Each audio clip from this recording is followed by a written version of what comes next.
Hello friends, स्वागत है आपके अपने यूट्यूब चैनल लेट्स स्टडी में। तो फ्रेंड्स, आज हम लाइफ साइंस टीचर की क्वालिटीज़ एंड प्रोफेशनल ग्रोथ को डिस्कस करेंगे। तो चलिए शुरुआत करते हैं इंट्रोडक्शन के साथ। A poor teacher tales, an average teacher explain, a good teacher demonstrate and a great teacher inspire. यानी कि एक टीचर बताता है और एक एवरेज टीचर समझाता है और एक अच्छा शिक्षक करके यानी कि चीज़ों को डेमोन्स्ट्रेट करके बताता है और ग्रेट या महान टीचर प्रेरित या इंस्पायर करता है। नेक्स्ट इज अब कुछ डेफिनेशन है। Doctor Rabindranath Tagore says a teacher can never truly teach unless he is still learning himself. तो एक टीचर कभी भी सही मायने में नहीं सिखा सकता है जब तक वह खुद सीख नहीं रहा हो। A lamp cannot light another lamp unless it continues to burn its own flame। तो एक लैम्प तब तक दूसरे लैम्प को नहीं जला सकता जब तक वह अपनी फ्लेम जलाता है।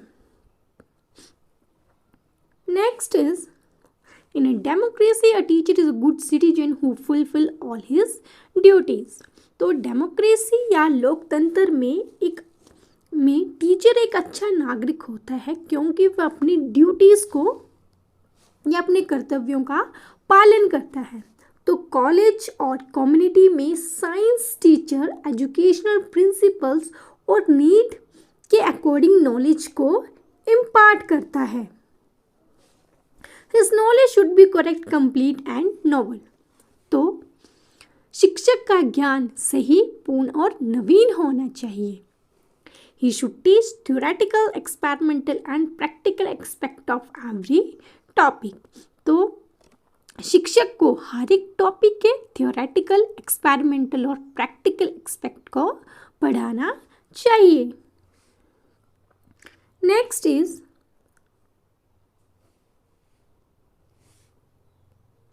in a classroom and a laboratory, he used the most educate knowledge acquisition process। तो क्लास और लैब में teacher most educate knowledge acquisition process का यूज करता है। He not only make the use of instructional material and the other audio visual aid but also prepare them। यानी कि शिक्षक न केवल टीचिंग एड और ऑडियो विजुअल एड का यूज़ करता है बल्कि उसे खुद प्रिपेयर भी करता है। He should select important principle and facts from the entire syllabus and present in front of student in a collective manner using appropriate method and should familiar with the techniques of evaluation to evaluate his students। तो teacher को पूरे syllabus से important principles fact को select करना चाहिए और appropriate method का use करके अपने स्टूडेंट के सामने प्रेजेंट करना चाहिए और टीचर को इवैल्यूएशन टेक्निक का भी पता होना चाहिए ताकि वो स्टूडेंट का मूल्यांकन भी कर पाए। Next is according to H.G. Wells, the teacher is the role maker of the history. तो H.G. Wells के अनुसार टीचर हिस्ट्री या इतिहास का निर्माता है। चलिए नेक्स्ट है according to Indian prayer, the teacher is Brahma, the creature his god Vishnu, his god Maheshwar. तो इंडियन प्रेयर के अनुसार वह सृष्टिकर्ता शिक्षक ब्रह्मा है, भगवान विष्णु है, भगवान महेश्वर है। ही इज इंटायर यूनिवर्स, वो संपूर्ण ब्रह्मांड है, उन्हें नमस्कार है। चलिए नेक्स्ट हम डिस्कस करेंगे इसकी क्वालिटीज़। तो qualities of good science teacher. तो चलिए इन पॉइंट्स को वन बाय वन डिस्कस करते हैं। सो द फर्स्ट पॉइंट और the first quality of a good science teacher is practical knowledge of child psychology. तो टीचर को चाइल्ड साइकोलॉजी के बारे में पता होना चाहिए क्योंकि हर एक इंडिविजुअल में इंडिविजुअल डिफरेंसेस होते हैं, यानी कि हर एक इंडिविजुअल के किसी पर्टिकुलर टॉपिक पर अलग अलग व्यूज़ हो सकते हैं। इसीलिए टीचर्स को पता होना चाहिए कि वो बच्चे की प्रॉब्लम को कैसे सॉल्व कर सकता है। नेक्स्ट पॉइंट इज या क्वालिटी, नेक्स्ट क्वालिटी है trained in modern method and the techniques. Science teachers should be trained, that is how they have to use modern gadgets. For example, trained how to use smart classroom, prepare PowerPoint presentation, how to work with the apparatus available in laboratory. तो science teacher को trend होना चाहिए कि कैसे वो modern gadget को use करते हैं, जैसे कि स्मार्ट क्लासरूम का यूज़ करना आना चाहिए, प्रेजेंटेशन बनाना आना चाहिए और लैब में एपरेटस के साथ काम करना भी आना चाहिए। So move to the next quality is that is good communication of ideas. तो एक साइंस टीचर को अच्छा संचारक या गुड कम्युनिकेटर होना चाहिए, यानी कि वो फ्रेम्ड मैसेजेस को स्टूडेंट को आसानी से या इजी लैंग्वेज में एक्सप्लेन कर पाए। And the next quality is impartial behavior. The teacher should have the impartial behavior, that is how he or she can motivate or encourage weak and the intelligent student. तो teacher का behaviour impartial होना चाहिए, उसे week और intellectual student दोनों को equally motivate और encourage करना चाहिए। Next quality is humour and wit. तो ह्यूमर और विट लोगों को अट्रैक्ट करने के लिए ये एक अमेजिंग क्वालिटी है। साइंस टीचर में ह्यूमर और विट होना चाहिए ताकि वो डिफ़िकल्ट टॉपिक को भी इजी और इंटरेस्टिंग बना सके। Next point is self confidence. The teacher should have confidence to present things concepts with their best methodology. तो टीचर को बेस्ट मेथड का यूज़ करके कंटेंट को कॉन्फिडेंस के साथ रिप्रेजेंट करना चाहिए। Next is master of his subject. The teacher should have good command और लॉजिकली मास्टरी ओवर सब्जेक्ट। तो टीचर को अपने सब्जेक्ट पर अच्छी कमांड या उस पर मास्टरी होनी चाहिए। The next point is honesty and seriousness. A teacher working should reflect honesty and seriousness. तो टीचर को ऑनेस्टी और सीरियसनेस के साथ काम करना चाहिए। Student always learn imitating there teachers. तो स्टूडेंट्स हमेशा अपने टीचर्स को इमिटेट करके सीखते हैं। अगर हम स्टूडेंट्स में ऑनेस्टी और सीरियसनेस जैसी क्वालिटीज़ को विकसित या डेवलप करना चाहते हैं तो टीचर्स को खुद में भी ये क्वालिटीज़ डेवलप करने की कोशिश करनी चाहिए। Next point is knowledge of other subject. The teacher should have knowledge of other subject, that is he can relate one subject to another subject and make teaching learning process more effective. तो teacher को other subject का भी knowledge होना चाहिए ताकि वो एक subject को दूसरे सब्जेक्ट के साथ रिलेट कर पाए और टीचिंग लर्निंग प्रोसेस को और ज़्यादा इफ़ेक्टिव बना पाए। Next is scientific thinking and attitude. The teacher should have scientific thinking and attitude, that is he or she think logically and analytically. तो शिक्षक के पास साइंटिफिक थिंकिंग और साइंटिफिक एटीट्यूड होना चाहिए ताकि वो लॉजिकली और एनालिटिकली वे से सोच सके। Next is faith in one's own work. The teacher should have faith in one's own work. If the teacher has no faith in his teaching, will not be very efficient, nor he will be able to develop his skills. तो teachers को अपने काम में विश्वास या faith होना चाहिए। अगर उसे अपनी टीचिंग पर ही विश्वास नहीं है तो वह कुशल यानी कि स्किलफुल नहीं होगा और ना ही टीचर अपनी स्किल्स को डेवलप कर पाएगा। Next point is mental health. A teacher should be mentally healthy. He should have the necessary emotional stability, control over their sensibilities, and positive attitudes toward life. तो एक शिक्षक को मानसिक रूप से हेल्दी होना चाहिए. तो टीचर के पास इमोशनल स्टेबिलिटी, अपनी सेंसेस पर कंट्रोल होना चाहिए और लाइफ के प्रति उनका पॉजिटिव एटीट्यूड होना चाहिए. Next is physical attribute. Biology teachers have good eyesight and able to distinguish things under the microscope, and they are able to tolerate strong and pleasant odors such as smell of formaldehyde. तो science teacher की eyesight अच्छी होती है, वो microscope के अंदर चीज़ों को डिस्टिंग्विश कर पाते हैं. वो स्ट्रॉन्ग स्मेल या फिर अनप्लीजेंट स्मेल्स जैसे कि फॉर्मेल्डिहाइड की स्मेल को टॉलरेट कर पाते हैं. Next point is practical and investigative attitude. A teacher should be eager to learn something new. Practical and investigative attitude. तो टीचर को कुछ नया सीखने के लिए उत्सुक होना चाहिए और उनका इन्वेस्टिगेटिव एटीट्यूड होना चाहिए. Next is intellectual development and good imagination power. Science teacher को स्टूडेंट को टास्क देने चाहिए जिससे कि इंटेलेक्चुअल डेवलपमेंट और इमेजिनेशन पावर डेवलप होती हैं. नेक्स्ट इज, अब इसकी कुछ क्वालिटीज़ हैं, अनदर क्वालिटीज़ हैं. हमने 14 या 15 क्वालिटीज़ डिस्कस कर ली, तो चलिए इसके कुछ अनदर क्वालिटीज़ भी देखते हैं.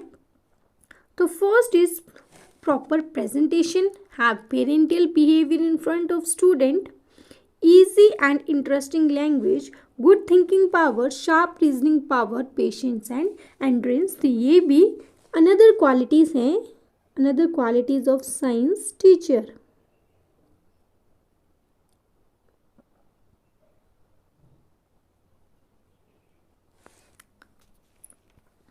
तो चलिए बढ़ते हैं नेक्स्ट पॉइंट की तरफ. नेक्स्ट हम डिस्कस करेंगे professional growth of life science teacher, यानी कि लाइफ साइंस टीचर की प्रोफेशनल ग्रोथ कैसे हो सकती है. तो चलिए इन्हें डिस्कस करेंगे one by one. So the first point is participate in the community workshop. A teacher should participate in community workshops, in service training, workshops, meetings, conferences etcetera which lead to the professional growth of life science teacher. तो teacher को community workshops, in service training, meetings, conference में participate करना चाहिए ताकि उनकी professional growth हो सके. Next point is refresher courses. Refresher courses science teacher की प्रोफेशनल ग्रोथ का एक साधन है. ट्रेनिंग क्लासेस टीचर्स को अपनी जॉब के लिए आवश्यक नए कौशल सीखने में मदद करता है और रिफ्रेश कोर्सेज को ऑर्गेनाइज करने का बेस्ट टाइम हॉलीडेज हैं और ट्रेनिंग के लिए बेस्ट प्लेस कॉलेज है क्योंकि वहाँ पर लाइब्रेरीज, साइंस इक्विपमेंट्स अवेलेबल होते हैं. तो शॉर्ट टर्म प्रोफेशनल कोर्सेज को ऐसे प्लान किया जाना चाहिए कि टीचर्स को अपने रिस्पेक्टिव जॉब में अपनी परफॉर्मेंस को बेहतर बनाने के लिए न्यू मेथड्स और स्किल से परिचित करवाना चाहिए. Next point is awareness with the new facts. By participating in all these programs, he should be aware of new facts, happenings, and latest information and impart to the students which lead to the physical growth in respective job. तो इन सब programmes में participate करके teacher new facts और latest information से aware हो जाता है. Latest information से अवेयर हो जाता है और वो स्टूडेंट्स तक नॉलेज को इम्पार्ट करता है जिससे कि टीचर के रिस्पेक्टिव जॉब में फिजिकल ग्रोथ होती है. Next is workshop.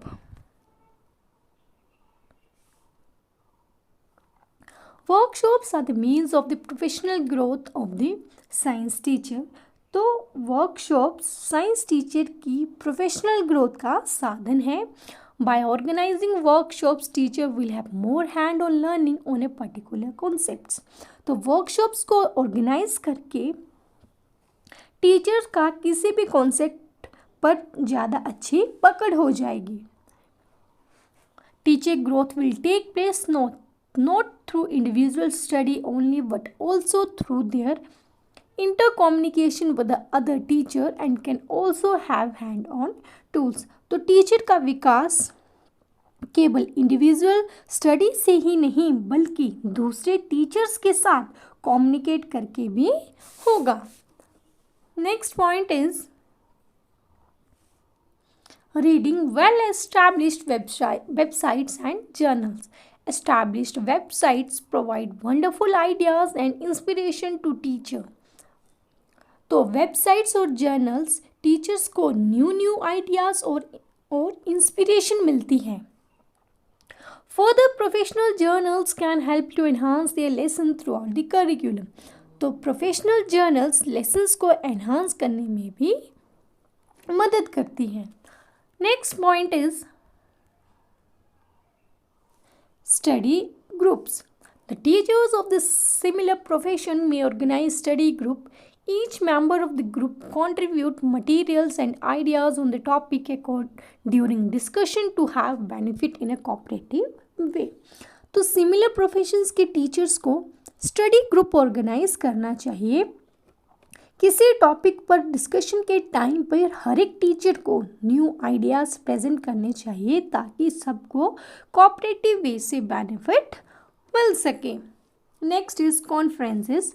National and the regional teaching conferences organize throughout year which will motivate and enhance their skills. तो साल में नेशनल और रीजनल कॉन्फ्रेंसेस ऑर्गेनाइज करवानी चाहिए ताकि टीचर्स की स्किल डेवलप हो सके। चलिए नेक्स्ट है seminars. A seminar is a small group for the discussion and research. तो सेमिनार डिस्कशन के लिए एक छोटा सा ग्रुप है। It is a meeting of teacher to discuss common problems. ये कॉमन प्रॉब्लम्स को डिस्कस करने के लिए टीचर्स की मीटिंग होती है। इसमें सेमिनार के ज़रिए एक्सपीरियंस और नॉलेज को भी गैदर किया जा सकता है। Next is extension lectures। The college school arrange lecture by experts on a particular topic to expand their knowledge। तो कॉलेज या स्कूल किसी स्पेसिफिक टॉपिक पर एक्सपर्ट्स के द्वारा लेक्चर्स ऑर्गेनाइज करवाते हैं ताकि ज्ञान का विस्तार हो सके, यानी कि नॉलेज को एक्सपैंड किया जा सके। Next is visiting other classroom and schools। दूसरे स्कूल्स को विजिट करना और ये देखना कि टीचर्स अपने क्लासरूम को कैसे पढ़ा रहा है या फिर स्टूडेंट के साथ कैसे डील कर रहा है, जिससे कि टीचर्स को हेल्प मिलती है। Next is listen various programs. He should listen and to watch various programs based on science on the radio and television. तो टीचर्स को रेडियो या फिर टेलीविज़न पर साइंस बेस्ड प्रोग्राम्स को सुनना चाहिए ताकि उसके स्किल्स और नॉलेज एक्सपैंड हो सके। Next is steps of professional growth. तो प्रोफेशनल ग्रोथ के कुछ स्टेप्स हैं। उससे पहले प्लीज़ वीडियो को लाइक करें, शेयर करें और चैनल को सब्सक्राइब करें। इसके स्टेप्स हैं unitary institution, sequential institution, special institution, project and technology institution.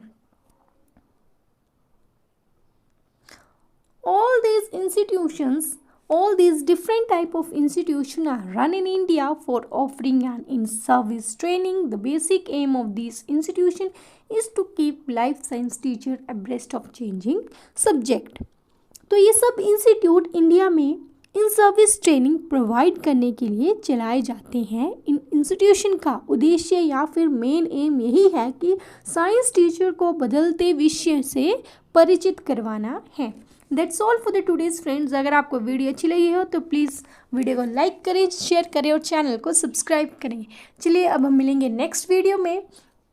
और अगर आपको कोई टॉपिक चाहिए हो या फिर नेक्स्ट टॉपिक आप कौन सा पढ़ना चाहते हैं, उसके लिए प्लीज़ वीडियो में कमेंट करें और वीडियो को शेयर करें।